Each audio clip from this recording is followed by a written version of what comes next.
Hello साथियों। भारतीय नागरिक सुरक्षा संहिता 2023 में हम पढ़ रहे हैं न्यायालयों की शक्तियाँ। आज हम पढ़ेंगे धारा 29 जो कि सीआरपीसी की धारा 35 के समरूप है। न्यायाधीशों और मजिस्ट्रेटों की शक्तियों का उनके पद उत्तरवर्तियों द्वारा प्रयोग किया जा सकना। उत्तरवर्तियों मतलब उनके स्थान पर दूसरा व्यक्ति आके पद ग्रहण करता है तो उनके द्वारा भी वही शक्तियाँ प्रयोग की जाएंगी जो कि पहले जिन मजिस्ट्रेटों के द्वारा की जा रही थी वही बाद वालों के द्वारा की जाएंगी। तो धारा क्या कहती है?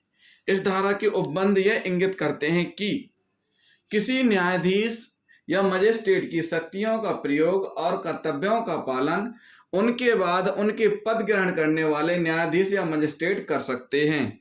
क्या कर सकते हैं? उनके बाद उनके पद ग्रहण करने वाले न्यायाधीश या मजिस्ट्रेट कर सकते हैं। ट्रांसफर होने पर, रिटायरमेंट होने पे जो भी मजिस्ट्रेट उस पद पे बैठेंगे तो वो उन शक्तियों का प्रयोग कर सकते हैं, परंतु यह उपबंध इस संहिता के अन्य उपबंधों के अधीन है। इसका तात्पर्य हुआ कि यदि किसी परिस्थितियों में कोई अन्य उपबंध है तो कार्य उस उपबंध के अनुसार होगा, अगर कोई और अन्य उपबंध भी है तो उसके अनुसार भी कार्य होगा, लेकिन शक्तियां बराबर मिलेंगी जो पद ग्रहण करेंगे। जिन शक्तियों का प्रयोग पहले न्यायाधीश मजिस्ट्रेट कर रहे थे उन्हीं शक्तियों का प्रयोग उनके बाद जो भी पद ग्रहण न्यायाधीश मजिस्ट्रेट करेंगे वो करेंगे।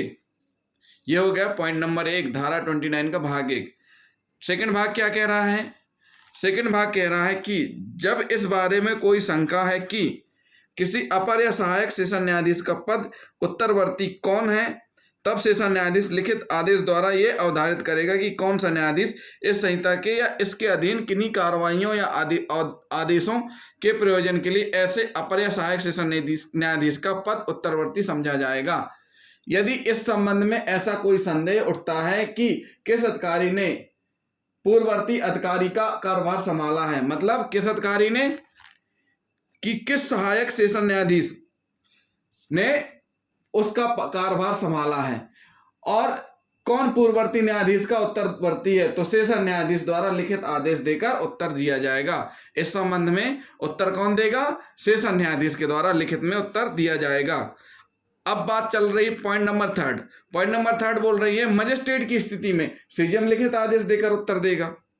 जब इस बारे में कोई शंका है कि किसी मजिस्ट्रेट का पद उत्तरवर्ती कौन है, तब यथा स्थिति मुख्य न्यायिक मजिस्ट्रेट या जिला मजिस्ट्रेट लिखित आदेश द्वारा यह अवधारित करेगा कि कौन सा मजिस्ट्रेट संहिता के या इसके अधीन किन्हीं कार्रवाइयों या न्याय आदेशों के प्रयोजनों के लिए मजिस्ट्रेट का पद उत्तरवर्ती समझा जाएगा।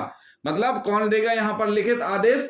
मजिस्ट्रेट की स्थिति के संबंध में जब यह संदेह उठता है कि किस मजिस्ट्रेट ने पूर्ववर्ती अधिकारी का कार्यभार संभाला है या कौन पूर्ववर्ती मजिस्ट्रेट है, कौन पूर्ववर्ती मजिस्ट्रेट का उत्तरवर्ती है, तो इस स्थिति में मुख्य न्यायिक मजिस्ट्रेट या जिला मजिस्ट्रेट लिखित आदेश द्वारा उत्तर देंगे। मतलब यह हुआ कि उस पद में पहले कौन था, अभी कौन बैठेगा, ये सारी की सारी चीजें कौन लिख के देगा? न्यायाधीश के संबंध में सेशन न्यायाधीश लिखित उत्तर देंगे और मजिस्ट्रेट की स्थिति में सीजीएम और जिला मजिस्ट्रेट उत्तर देंगे। तो साथियों ये क्या हुई? न्यायाधीशों और मजिस्ट्रेटों की शक्तियों का उनके पद उत्तरवर्तियों द्वारा प्रयोग किया जा सकना। अब इसी में हम आपको समझा देते हैं दंड न्यायालय और सेशन न्यायालय और मजिस्ट्रेट। और मजिस्ट्रेट में भी क्या? कार्यपालिक मजिस्ट्रेट और न्यायिक मजिस्ट्रेट। साथियों भारतीय न्याय संहिता 2023 न्यायालय की शक्तियों में हम पढ़ रहे हैं। अब हम पढ़ने जा रहे हैं दंड न्यायालय। दंड न्यायालय में हम आपको बताएंगे सेशन न्यायालय, सेशन न्यायाधीश और मजिस्ट्रेट न्यायालय। मजिस्ट्रेट न्यायालय भी दो प्रकार के हैं, न्यायिक मजिस्ट्रेट का न्यायालय और कार्यपालिक मजिस्ट्रेट का न्यायालय। तो सबसे पहले हम पढ़ लेते हैं दंड न्यायालय। दंड न्यायालय यानी सेशन न्यायालय। सेशन न्यायालय में कौन कौन से आ जाएंगे? सेशन न्यायाधीश, अपर सेशन न्यायाधीश, सहायक सेशन न्यायाधीश। क्लियर साथियों? मजिस्ट्रेट न्यायालय में कौन कौन से आ जाएंगे? कार्यपालिक मजिस्ट्रेट और न्यायिक मजिस्ट्रेट का न्यायालय। तो कार्यपालिक मजिस्ट्रेट के अंतर्गत कौन कौन आ जाएंगे? जिला मजिस्ट्रेट यानी डीएम यानी कलेक्टर, अतिरिक्त जिला मजिस्ट्रेट, उपखंड कार्यपालक मजिस्ट्रेट, कार्यपालक मजिस्ट्रेट, विशेष कार्यपालक मजिस्ट्रेट, ये कार्यपालक मजिस्ट्रेट के अंतर्गत आ जाएंगे। न्यायिक मजिस्ट्रेट का न्यायालय में क्या आ जाएगा? महानगर मजिस्ट्रेट और अन्य क्षेत्र।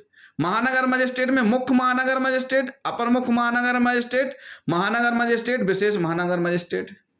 अन्य क्षेत्र में मुख्य न्यायिक मजिस्ट्रेट, अपर मुख्य न्यायिक मजिस्ट्रेट, प्रथम वर्ग न्यायिक मजिस्ट्रेट, द्वितीय वर्ग न्यायिक मजिस्ट्रेट और उपखंड न्यायिक मजिस्ट्रेट, तो ये आ जाएंगे।